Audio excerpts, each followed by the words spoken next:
नमस्कार मित्रांनो, मी प्रणित पाटील. माझ्या YouTube चॅनलचं नाव आहे आपले सरकार सेवा केंद्र. बऱ्याचशा ग्रामीण किंवा शहरी भागातल्या तरुणांना स्वतःचा व्यवसाय सुरू करण्याची इच्छा असते. परंतु आर्थिक भांडवल नसल्यामुळे त्यांना तो सुरू करण्यात भरपूर अडचणी येतात. आजच्या व्हिडिओमध्ये आपण त्या व्यवसायासाठी लागणारे कर्ज कुठून घेता येईल त्याबद्दल पाहणार आहोत. 2 योजना आपल्या भारतामध्ये कार्यरत आहेत. सर्वात पहिली म्हणजे PMEGP, prime minister employment generation programme. ही योजना केंद्र सरकारची आहे. त्यामुळे या योजनेमध्ये सरकारी बँका, पतसंस्था व कोणत्याही ग्रामीण बँका येत नाहीत. त्यामुळे ग्रामीण भागामध्ये राहणाऱ्या अर्जदारांना त्याचं नुकसान होतं. म्हणून आपण दुसरी योजना पाहणार आहोत, CMEGP, chief minister employment generation programme. या योजनेमध्ये सर्व सहकारी बँका, पतसंस्था व ग्रामीण बँकांचा समावेश असतो. त्याच्यामुळे विशेष करून ग्रामीण भागात राहणाऱ्या तरुणांना या योजनेचा लाभ घेता येतो. या योजनेमधून आपण 1,00,000 पासून ते 40,00,000 पर्यंत कर्ज घेऊ शकतो. म्हणजे तुम्ही छोट्या व्यवसायासाठी सुद्धा या योजनेमधून कर्ज घेऊ शकता किंवा जर तुमचा मॅन्युफॅक्चरिंग किंवा एखादा प्रॉडक्ट तयार करायचा असेल, त्याच्यासाठी सुद्धा तुम्ही या योजनेतून कर्ज घेऊ शकता. महाराष्ट्र सरकारची ही एक अत्यंत महत्त्वाची योजना आहे. या योजनेतून सुशिक्षित बेरोजगार तरुणांना स्वतःचा उद्योग किंवा व्यवसाय सुरू होण्यासाठी आर्थिक मदत, कर्ज व अनुदान दिले जाते. या योजनेची संपूर्ण माहिती मी आपल्याला आज दाखवणार आहे. अर्ज कसा भरायचा, कोणते-कोणते पेपर लागतात, सबसिडी कधी मिळेल व हा लोन किती वर्षासाठी असतो. संपूर्ण प्रोसेस तुम्हाला मी आजच्या व्हिडिओमध्ये दाखवणार आहे. त्याच्यामुळे हा व्हिडिओ शेवटपर्यंत पहा.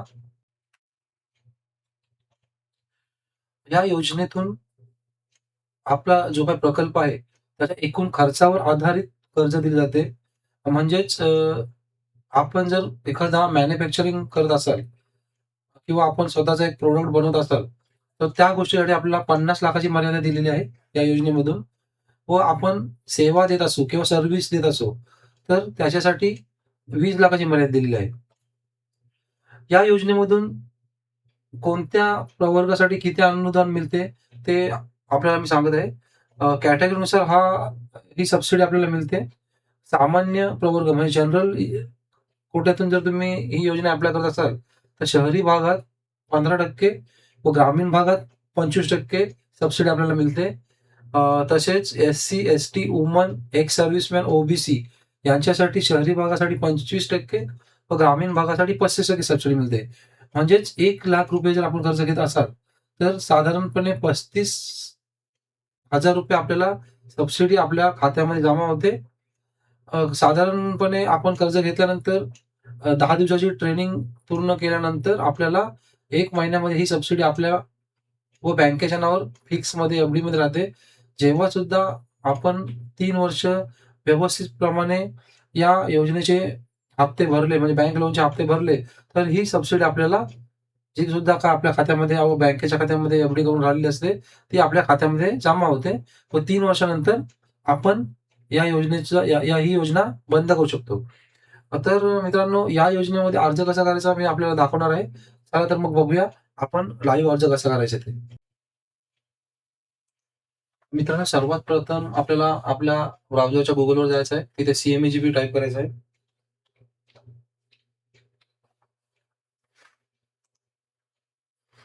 ही बघा ही साइट आहे.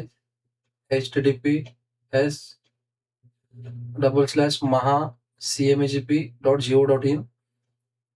इथे बघा ऑनलाईन ॲप्लिकेशन फॉर्म आहे. हा ऑनलाईन ॲप्लिकेशन फॉर्म आहे. Chief minister employment generation programme. ही CMEGP साइट आहे. सर्वात प्रथम इथे आपल्याला अर्जदाराचा आधार कार्ड नंबर टाकायचा आहे.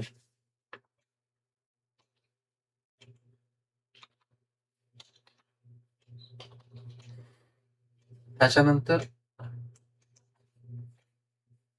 आधार कार्डवर जे सुद्धा नाव आहे ते सेम टाकायचं आहे.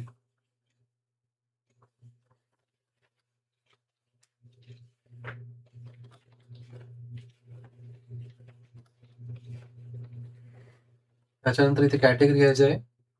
मित्रांनो, इथे 2 एजन्सी काम करतात. एक डी-आय-सी व के-वाय-बी. कोणत्याही एजन्सीमध्ये आपण हा फॉर्म सबमिट करू शकतो. मी डी-आय-सीमध्ये करत आहे. डिस्ट्रिक्ट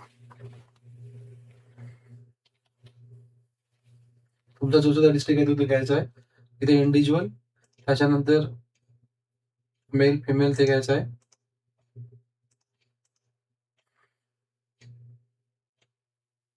तुमची कास्ट घ्यायची आहे इथे.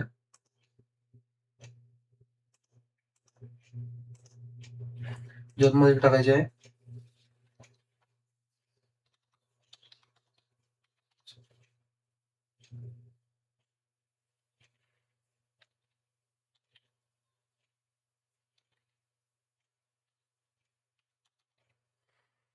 एज्युकेशन घ्यायचं आहे इथे. त्याच्यानंतर इथे आपला ॲड्रेस.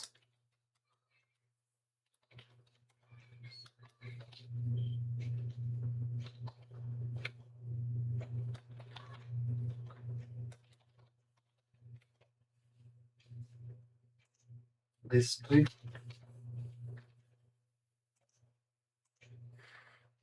गावाचं नाव,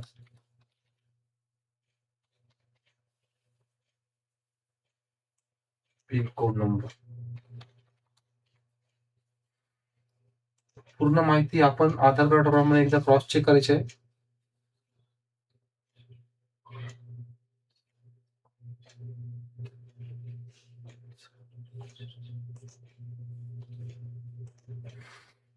पूर्ण माहिती क्रॉस चेक करायची आहे. त्याच्यानंतर इथे आपल्याला मोबाईल नंबर टाकायचा आहे. मोबाईल नंबर हा व्यवस्थित टाका, कारण त्याच्यावरच आपल्याला युजरनेम व पासवर्ड येतो. त्याच्यामुळे हा मोबाईल नंबर खूप व्यवस्थित टाका. त्याच्यानंतर इथे मेल आयडी टाकायची आपल्याला. युनिट रूरलमध्ये म्हणजे ग्रामीण भागामध्ये का शहरी भागामध्ये आहे ते घ्यायचं आहे. तर माझं रूरलमध्ये रूरल घेतोय. युनिट ॲड्रेस सेम असेल तर सेम टाका. वेगळा असेल तर इथं वेगळा तुम्ही टाकू शकता. ॲक्टिव्हिटी आता इथे बघा, मॅन्युफॅक्चरिंग आणि सर्व्हिस 2 ॲक्टिव्हिटी आहेत. मॅन्युफॅक्चरिंग म्हणजे एखादा तुम्ही युनिट जर चालू करत असाल, तर ते मॅन्युफॅक्चरिंगमध्ये जातं व एखादी गोष्टी सर्व्हिस देत असाल, तर ते सर्व्हिसमध्ये जातं. माझी तर सर्व्हिस आहे. त्याच्यानंतर तुम्हाला इथे तुमची जी काही कॅटेगरी ज्या गोष्टीसाठी तुम्ही अर्ज करत असाल लोनसाठी ते ते इथे घ्यायचं आहे.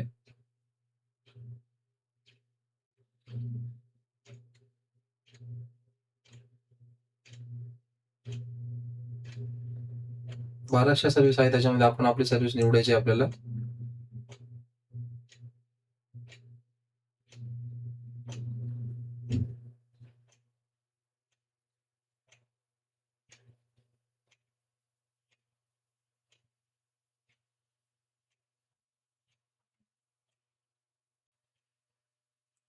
मित्रांनो, इथे आपण इंडस्ट्री ॲक्टिव्हिटी नेम इथं जे काही तुमचं असेल ते घ्यायचं आहे आणि इथं नंतर तुमचं जे काही प्रोडक्टचं तुम्ही काम करायचं डिस्क्रिप्शन इथे टाकायचं आहे.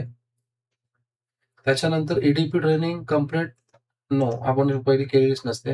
इथे कॅपिटल एक्सपेक्टेशन म्हणजे आपल्याला जो सुद्धा लोन आता समजा 20,00,000चं लोन घ्यायचं आहे, तर इथे 8,00,000 टाकायचं आपल्याला.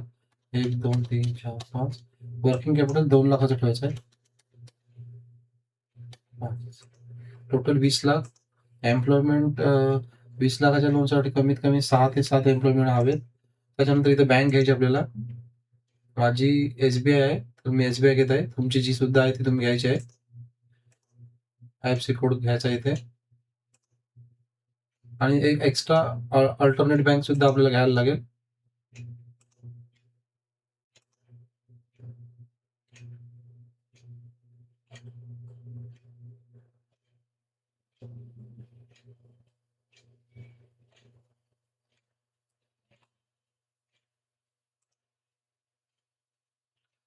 येस करायचं आहे. डिक्लेरेशन फॉर्म आहे.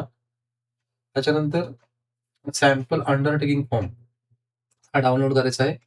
इथे आपलं स्वतःचं नाव टाकायचं आहे. तर वडिलांचं नाव किंवा विवाहित महिला असेल तर मिस्टरांचं नाव टाकायचं आहे. रेसिडेंट गावाचं नाव, इथे सुद्धा गावाचं नाव, पोस्ट, तालुका.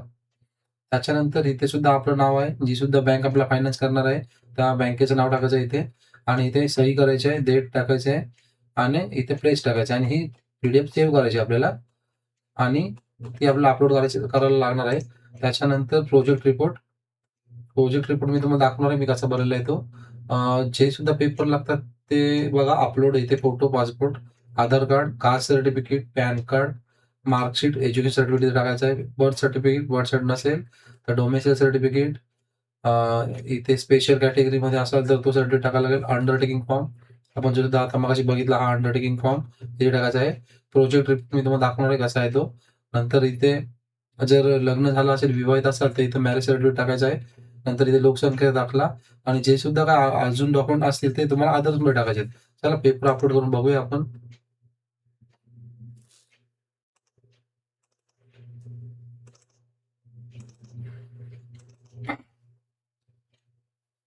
ते फोटो टाकायचा आहे. ओके. ज्या सुद्धा आपल्याला इथे जे सुद्धा पेपर टाकायचे आहेत, ते पी-डी-एफ फॉर्मॅटमध्ये टाकायचे आहेत. त्याच्यामध्ये सर्वात प्रथम आपण ते पी-डी-एफमध्ये कन्व्हर्ट करून घेऊया, जे-पी-जी आहेत ते. सर्वात प्रथम फोटो घ्यायचा आहे. फोटो झाल्यानंतर आधार कार्ड. त्याच्यानंतर कास्ट सर्टिफिकेट.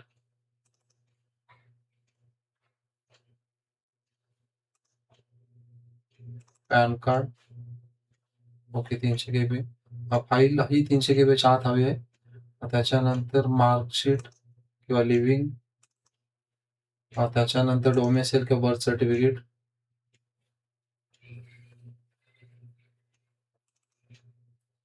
त्याच्यानंतर अंडरटेकिंग फॉर्म जो सुद्धा आपण भरला तो. त्याच्यानंतर project report.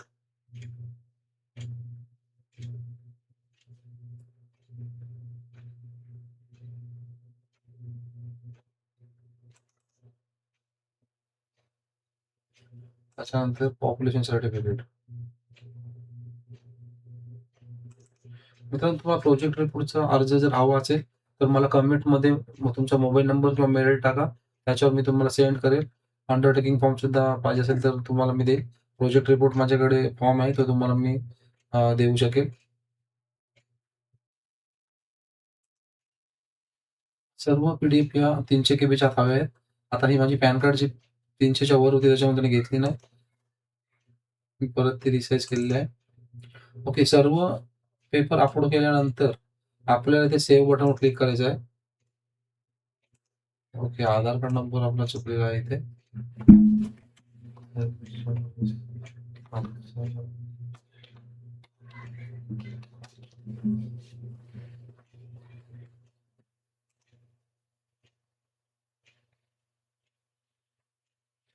Application status online submitted. बघा मित्रांनो, इथं आपलं नाव आहे. हा युजर नेम, पासवर्ड जपून ठेवा. कारण ह्याच्यानेच आपल्याला लॉग इन करून पेपर कोणते अपलोड केले ते पाहता येतील. त्याच्यामुळे ते खूप महत्त्वाचे आहे. ही पावती आपल्याकडे सेव्ह करून जपून ठेवा. याच्यानंतरची प्रोसेस आहे, हा फॉर्म आपला सर्वात प्रथम जिल्ह्याच्या आपला जो सुद्धा जिल्हा आहे, त्या जिल्ह्याच्या जिल्हा उद्योग केंद्रामध्ये जातो व तिथून आपले हे सगळे पेपर आपण जोडलेले आपली माहिती सगळी व्हेरिफाय होते. त्याच्यानंतर तो मीटिंगसाठी ठेवला जातो. तो मीटिंग त्यांची झाल्यानंतर तिथून हा सँक्शन होतो व सँक्शन झाल्यानंतर आपल्या बँकेमध्ये ते पाठवतात.